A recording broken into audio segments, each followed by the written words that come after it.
Welcome back to episode of car talk. हमारे मेरे काशिफ सजाद साहब, उन्होंने कहा है कि आजकल जो रियल एस्टेट कंस्ट्रक्शन प्रोजेक्ट्स हैं वो पैसे बढ़ा रहे हैं। जो उन्होंने कहा था कि हम आपको फॉर एग्जांपल एक जो यूनिट है वो हम आपको 1 करोड़ में देते हैं, तो वो उसकी प्राइस जो है वो 1 करोड़ 20, 1 करोड़ 30 कर रहे हैं। अब जब से ये इकॉनमी के ऊपर इफेक्ट आया है तो जो रियल एस्टेट है उसमें कुछ तो प्रोजेक्ट्स जो बंद ही हो गए, कुछ तो रुक गए हैं जिन पे काम ही नहीं हो रहा, और कुछ ऐसे जो प्राइसेस बढ़ा रहे हैं अपनी। तो आइए बात करते हैं कि इसका क्या कितना ख़तरनाक इफेक्ट आया है पूरे रियल एस्टेट सेक्टर के ऊपर, और क्या इससे आने वाले टाइम में क्या होने जा रहा है। आइए बात करते हैं।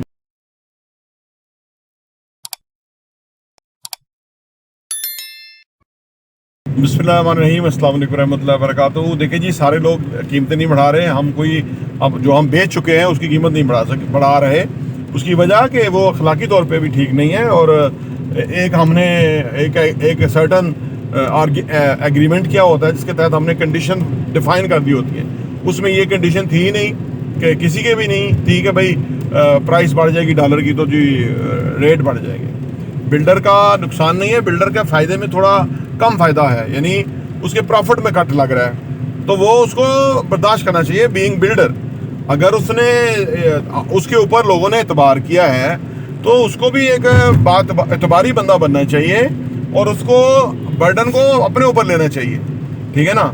और जो उसने नहीं लिख के दिया, अगर पहले लिखा होता शिक के अंदर कि जी कीमत बढ़ जाएगी, अगर डॉलर के साथ लिंक किया होता, किसी के वहमो गुमान में भी नहीं था कि इसहाक डार एंड कंपनी आएंगे और वो आके सारा कुछ चौपट कर देंगे, चंगा भला कुछ चल रहा था, तो ये तो किसी के वहमो गुमान में भी नहीं था। जनरल बाजवा के भी वहमो गुमान में शायद नहीं होगा, लेकिन वो तो अब चला गया। अब उसका तो अब वो तो कमाई कर गया, जो भी इनसे माल ले गया, तो लोगों के ऊपर आ गया बर्डन।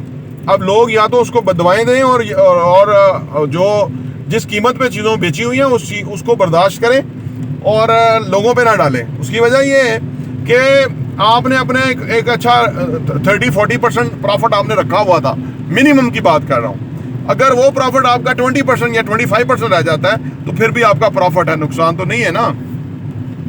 देखिए, अगले ने आपको इतबार किया, आप कौन से जल्दी पुश्ती बिल्डर हैं, आपने 2-3 साल पहले इस काम में आए और आपने शुरू कर दिया, लोगों ने आप पे इतबार किया। ये टाइम है कि आप अपने उस पर इतबार को कायम रखें, सो दैट कि नेक्स्ट टाइम भी आपके साथ कोई काम करना पसंद करें। अगर ऐसा नहीं करेंगे तो लोग आपके साथ फर्दर काम नहीं करेंगे इन फ्यूचर, तो आपका अपना ही करियर जो है वो कंप्रोमाइज़ हो जाएगा।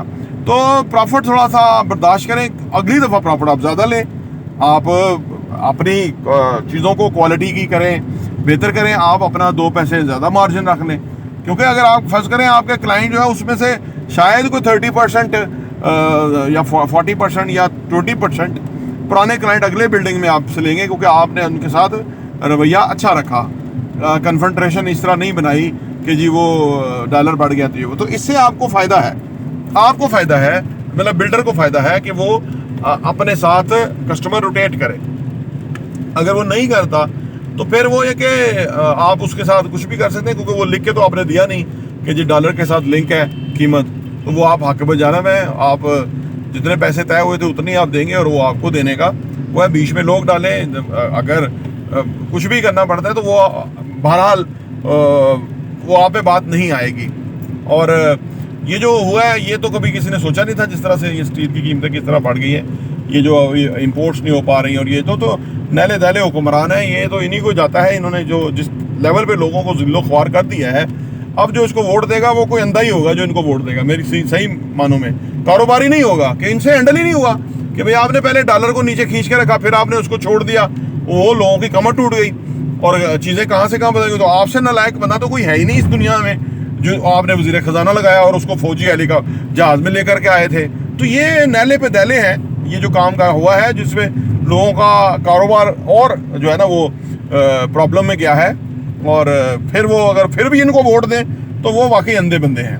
प्रॉपर्टी में टीवी देखने का बहुत बहुत शुक्रिया।